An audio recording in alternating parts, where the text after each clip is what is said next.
Hello students, welcome to my channel. Please subscribe and share. তো students, আজকের ক্লাসে আমি আলোচনা করব ক্লাস 12-এর থার্ড সেমিস্টারের সংস্কৃত সিলেবাস, তাই না?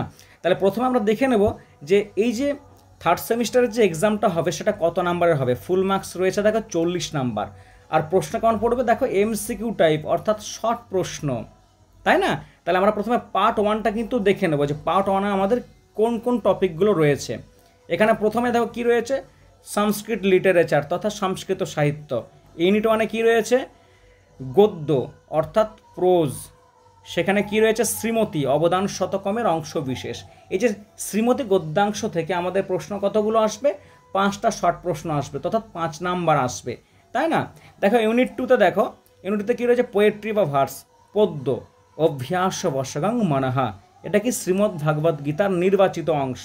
এখান থেকেও কিন্তু 5 নাম্বারের প্রশ্ন আসবে, তাই না? ইউনিট 3-তে দেখো, এখানে রয়েছে ড্রামা তথা দৃশ্যকাব্য নাটক। এখানে রয়েছে বিরহ সর্বদমনঃ, অর্থাৎ মহাকবি কালিদাস রচিত অভিজ্ঞান শকুন্তলমের অংশবিশেষ। এই যে অভিজ্ঞান শকুন্তলম, এটা একটা নাটক, মহাকবি কালিদাসের বিশ্ববিখ্যাত নাটক।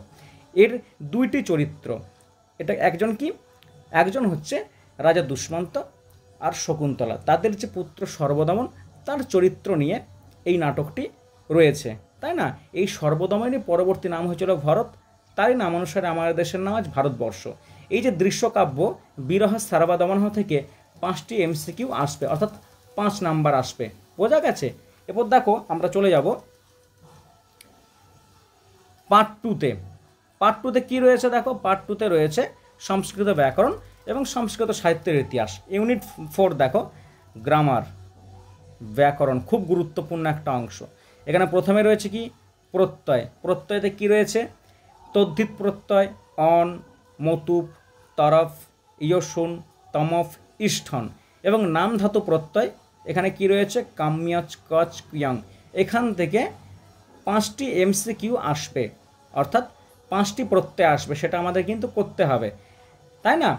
নেক্সট দেখো, আমরা চলে যাব খুব গুরুত্বপূর্ণ টপিক, সেখানে রয়েছে কারক বিভক্তি ও সমাস।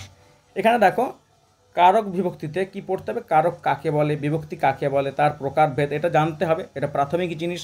এবং এছাড়াও কোন কোন কারকগুলো পড়তে হবে, সেটা হচ্ছে কর্তৃকারক, কর্মকারক, করণকারক।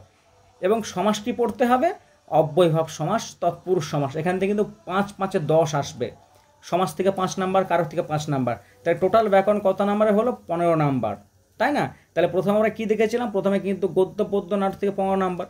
যদি আমাদের গদ্যাংশটা, অর্থাৎ গদ্য পদ্য নাটক, এইগুলো যদি টোটাল আমাদের যদি কনসেপ্ট ক্লিয়ার থাকে, আমরা যদি ঠিক করে টেক্সটটা ভালো করে পড়ি, ঠিক আছে, 15 নাম্বারের অ্যান্সার করা আমাদের কোনো অসুবিধাই হবে না, কোনো জটিলতাই নেই। তেমনি আমরা যদি গ্রামারটা ভালো করে পড়ি, প্রত্যয়, কারক, সমাস, তাহলেও কিন্তু 15 নাম্বার আমরা কিন্তু ভালোভাবে পেতে পারি, অতি সহজেই আমরা পেতে পারি, তাই না?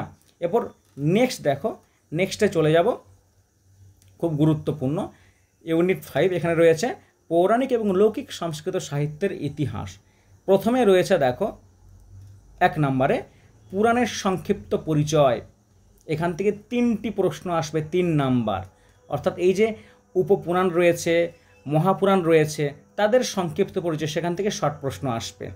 2 নম্বরে দেখো ভাস, কালিদাস, ভবভূতির সাহিত্যকৃতির সংক্ষিপ্ত পরিচয়, অর্থাৎ নাট্যকার ভাসের কী কী সাহিত্যকৃতি রয়েছে, মহাকবি কালিদাসের কী কী সাহিত্যকৃতি রয়েছে। যেমন মহাকবি কালিদাসের 3টি নাটকত্রয় রয়েছে। এক হচ্ছে কি, মালবিকাগ্নিমিত্রম, বিক্রমবর্ষম, অভিজ্ঞান শকুন্তলম। অভিজ্ঞান শকুন্তলম 7 অঙ্কে বিশিষ্ট একটা গুরুত্বপূর্ণ নাটক। এরই একটা অংশ যে তোমাদের বললাম, বিরহ সর্বদমনঃ, তাই না? সেটা পড়বে। এখান থেকে দেখো 4টি শর্ট প্রশ্ন আসবে, 4 নাম্বার, তাই না? 3 নাম্বারে দেখো, এখানে চলে আসছে আর্যভট্ট এবং বরাহমিহির, এদের এই গ্রন্থকার এবং গ্রন্থের সংক্ষিপ্ত পরিচয়। এখান থেকে আসবে কি 3 নাম্বারের এমসিকিউ টাইপ প্রশ্ন। তাহলে দেখো, ওইখানে আমাদের সংস্কৃত সাহিত্য পার্ট 1-এ কী ছিল, গদ্য পদ্য নাটক মিলে 15 নাম্বার, গ্রামার, প্রত্যয়, কারক, সমাস মিলে 15 নাম্বার, 15 15 30। এবং এই যে ইউনিট 5-এর অর্থাৎ সংস্কৃত সাহিত্য থেকে আসছে total 10 number, 3 4 3 10 number, total 40 number. অর্থাৎ এই যে তোমাদের থার্ড সেমিস্টারের যে এক্সামটা হবে সংস্কৃতের, এটা কিন্তু এমসিকিউ টাইপ প্রশ্ন হবে এবং 40 নাম্বারের হবে। খুব কিন্তু সোজা, তাই না? তাহলে স্টুডেন্টস তোমরা কিন্তু এই যে আজকের যে সিলেবাসের যে ক্লাসটা, এটা কিন্তু মন দিয়ে দেখবে, কারণ সিলেবাসটা তোমরা যদি ভালো করে লক্ষ্য না করো তোমরা কিন্তু টেক্সটগুলো ভালো করে পড়তে পারবে না, কারণ সিলেবাস ধরে ধরে আমাদেরকে সিলেবাসটা এগিয়ে নিয়ে যেতে হবে খুব শীঘ্রই। ঠিক আছে, আজকের মতো এখানেই, পরের ক্লাসে আবার নতুন টপিক নিয়ে হাজির হব। আর আমার ক্লাসের ভিডিওগুলো যদি তোমাদের ভালো লেগে থাকে চ্যানেলটিকে অবশ্যই সাবস্ক্রাইব করবে এবং শেয়ার করবে।